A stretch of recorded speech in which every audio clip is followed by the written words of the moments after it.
applause for Jerry Lacy, Lara and Kathryn Leigh.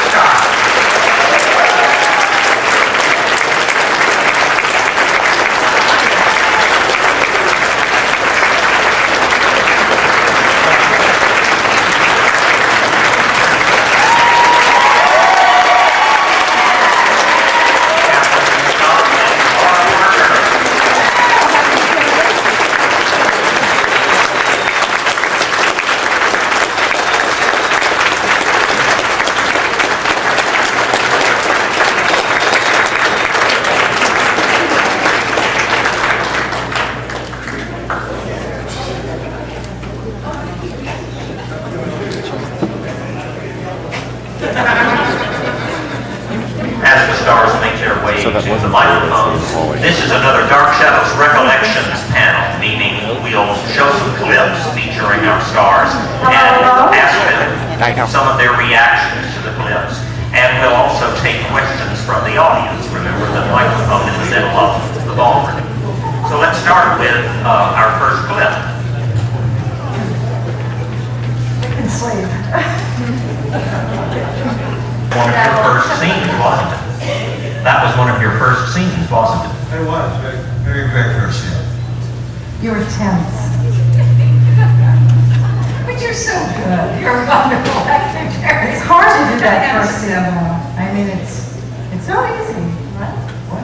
It's hard to do that first scene. Oh, it is. Well, that wasn't the very first, but it was one of the very first. I just said it was the first. No, it wasn't the second. The second. Easier. The second's easier. So you want a recollection from that? Well, you know, faced with Grayson, you know, when you're just new in the show, it's sort of terrifying all by itself. And I was already terrified, but I can't remember doing that scene. I mean, it's been that long ago. You all probably have seen it more recently than I have, and have a better memory of it than I do, but the only thing I really remember is getting the job, and that was very strange. Can I tell that? Can I tell how I got the job? Okay, I was doing a play down in Virginia somewhere, and David Ford, who was on the show, was in this play with me. And after the play was over, he went back to New York to do more Dark Shadows, and I went to another small summer stock theater, and I was playing the part of Mr. Marshall in a play called The Little Foxes, which my wife just did in Los Angeles. Anyway, in the play I have a scene where the character has to leave town right away. I have to catch a train.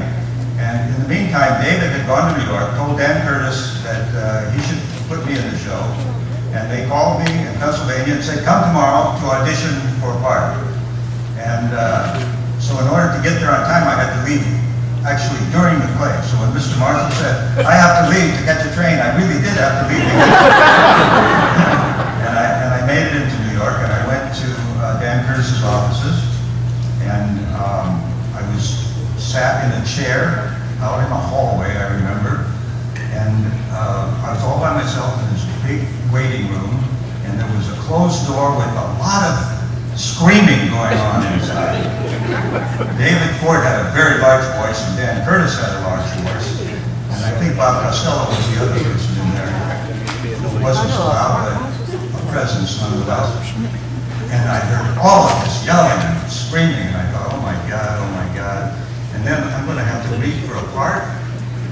And after a while, the door burst open, and this big man with a lot of teeth came walking up to me. He said, you're Jerry? And I said, yeah. Can you start to work on Monday? And I said, yeah. He said, good, you're hired. And he walked out. And that was how I met Dan Curtis, and that's how I auditioned.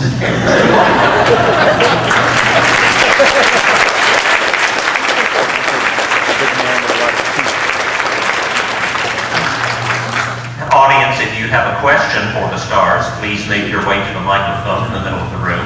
All three of of you are involved with the new Big Finish Productions CD audio dramas. Are you enjoying reprising your characters on those audio dramas? Oh, very much, yeah.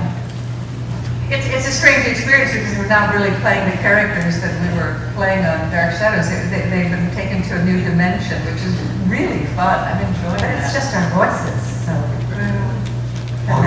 that makes it a lot easier. I have to agree with Kathryn. I think the writer that wrote this most recent one that I did was, he brought out more of the background and character of Reverend Trask than we had ever imagined during the time we were filming. Did a wonderful job. Is everybody getting these CDs? They're really wonderful. They're great fun to do. We really enjoy it. And they're available in the dealer's room along with these stars, pictures, and books. Lara, what are you writing these days? Oh, I'm working on the third novel.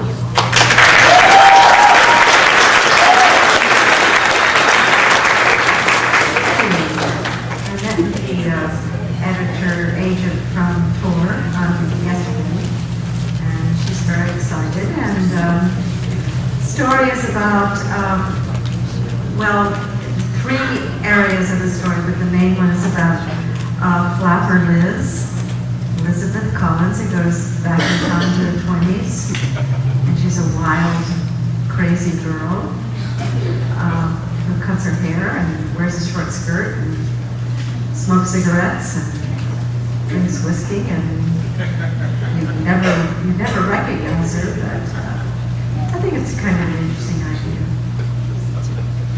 Kathryn, your 2 CD dramas with Alec Newman are especially good. He's a wonderful actor. The 2 of you played very well together. I enjoyed that. I was in London when we did those, and God, it was just great fun. Yeah, I enjoyed that. Good. Well, we're going to have one question, and then we'll take a look at one more clip. What is your question? Hi, I want to welcome everybody back. Good to see you again. And I have a question.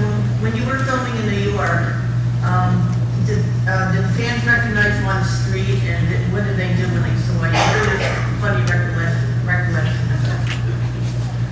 Well, we did get recognized quite often, and it was always surprising because we never expected it. It was always at a time when, my father took me to a Yankees game.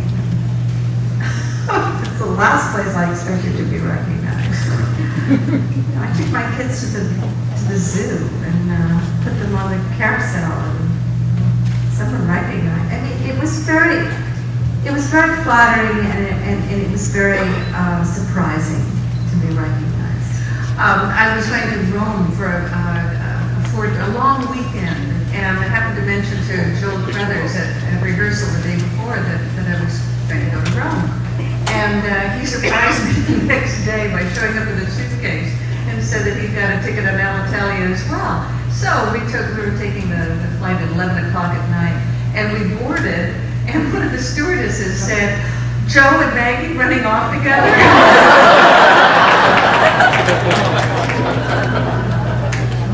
That's good.